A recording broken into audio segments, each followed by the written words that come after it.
I believe the journey inward means getting in touch with your true nature, blocking out the noise and distractions of the world, and being open to the guidance and love of God. And so did a 16th century Spanish nun who had one of the most extraordinary interior lives in the history of Christian mysticism, and who described what she found there in an image so simple and so luminous it has guided seekers for 500 years. Her name was Teresa of Avila, and her teaching begins with a single breathtaking vision. She says, I began to think of the soul as if it were a castle made of a single diamond or a very clear crystal, in which there are many rooms, just as in heaven there are many mansions. Welcome to Ascend and Awaken, timeless wisdom for awakening and inner peace. Teresa was born in 1515 in the Spanish city of Avila. She was spirited, intelligent, and by her own honest admission, more interested in romance novels and socializing than in God in her early years. She entered a Carmelite convent at 20 and spent nearly 2 decades in what she described as a half-hearted spiritual life, going through the motions, not fully committed, wrestling with prayer and losing more often than she won. She was not a naturally serene mystic. She was a real, complicated, occasionally exasperated human being trying to find God and not always succeeding. During those years, she did suffer severe illness that left her close to death and paralyzed for 3 years afterwards. But even that profound trial did not shift her spiritually. By her own honest admission, she used the illness as an excuse to avoid the interior prayer she found so difficult. Then in her 40s, something sudden and completely unexpected happened. Walking past the image of the suffering Christ, she was stopped cold. Something in that image broke through 20 years of spiritual indifference in a single moment. Shortly after, she was given a copy of Augustine's Confessions. In reading his honest account of his own long struggle toward God, she recognized herself completely. Augustine helped her understand that God was not somewhere outside her, but within, and that she had been avoiding the interior journey to him all along. That recognition changed everything. Her prayer life deepened dramatically. She began experiencing profound mystical states, including levitation, which she found deeply embarrassing and reportedly tried to prevent by holding on to the floor during prayer. That detail alone tells you everything you need to know about Teresa. Deeply mystical, completely down to earth, and possessed of an extraordinary sense of humor about herself. She went on to found 17 monasteries across Spain, navigating the Spanish Inquisition, suspicious church authorities, and her own considerable health problems with remarkable courage and determination.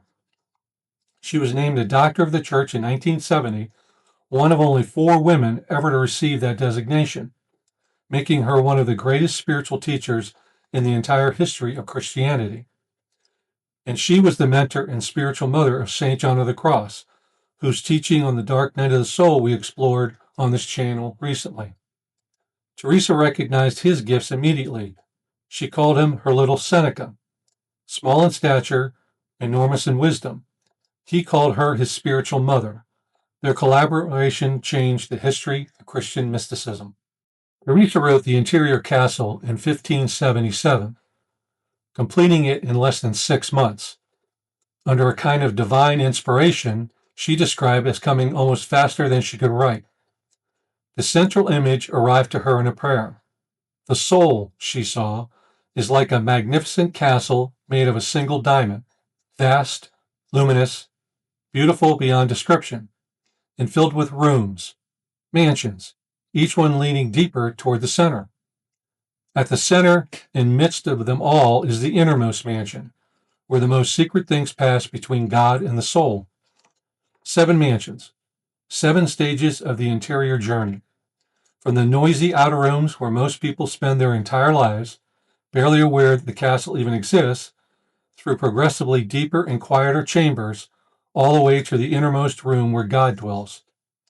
The door by which one first enters the castle is prayer and meditation. Not doctrine, not religious performance, not following external rules. Prayer, going inward, turning toward the still center. That is the door. Teresa is honest about where most people spend most of their lives. The outer rooms of the castle are full of noise, distraction, the pull of the world, the endless demands of the ego, its worries, its comparisons, its need to perform and achieve and be seen. The venomous creatures of distraction crowd around the entrance of the castle, pulling the soul's attention outward, away from the still center, away from God waiting within. Teresa is not judging those who live in the outer rooms. She spent years there herself. She is simply naming what is true, that the noise of the world has a powerful pull, that turning inward requires intention, that most people never make the journey, not because they are bad, but because they have never been shown that the journey is possible, or the destination is already inside them. As the soul moves through the mansions, room by room, something beautiful begins to happen. The noise gradually quiets. The distractions lose their grip. The soul begins to hear something it couldn't hear before, what Teresa describes as the voice of the beloved calling it deeper.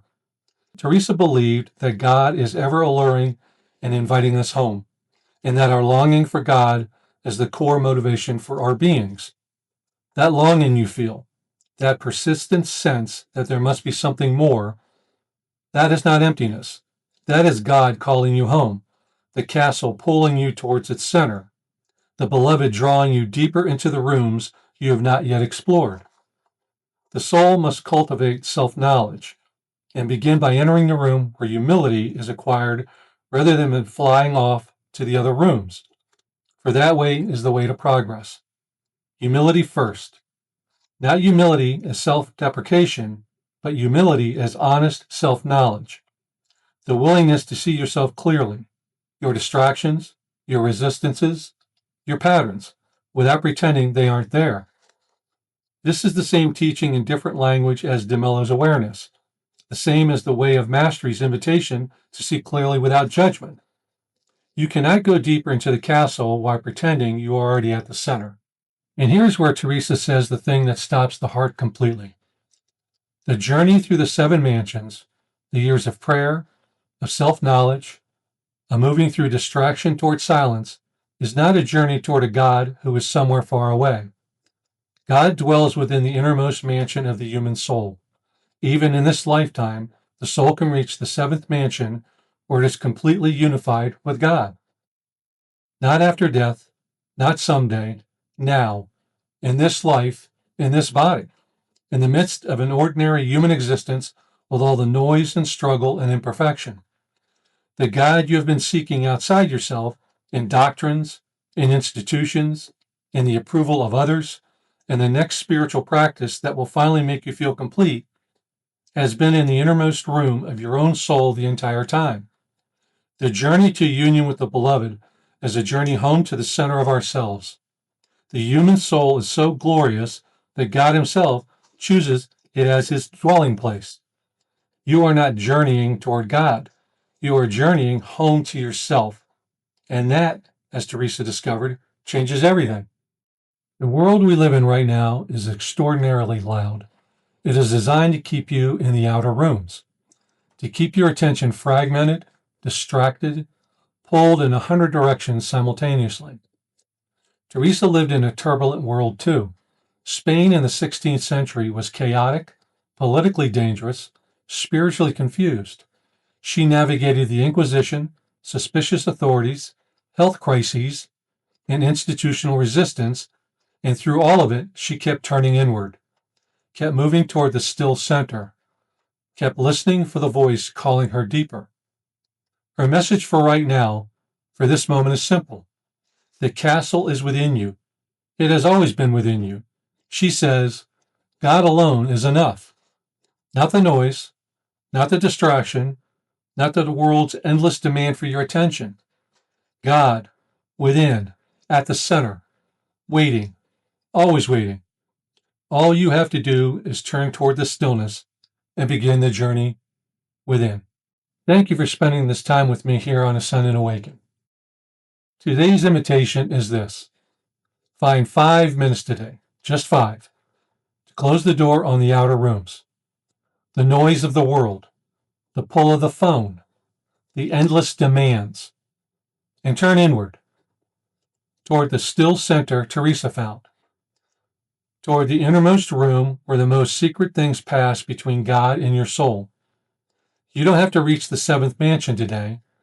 You just have to take one step toward the door. Share in the comments, what does the journey inward look like for you in daily life? I'd love to hear about it. If Ascend and Awaken supports your journey, consider subscribing for more reflections on timeless wisdom, spiritual awakening, and inner peace. Until next time, peace, love, and light to you on your spiritual journey.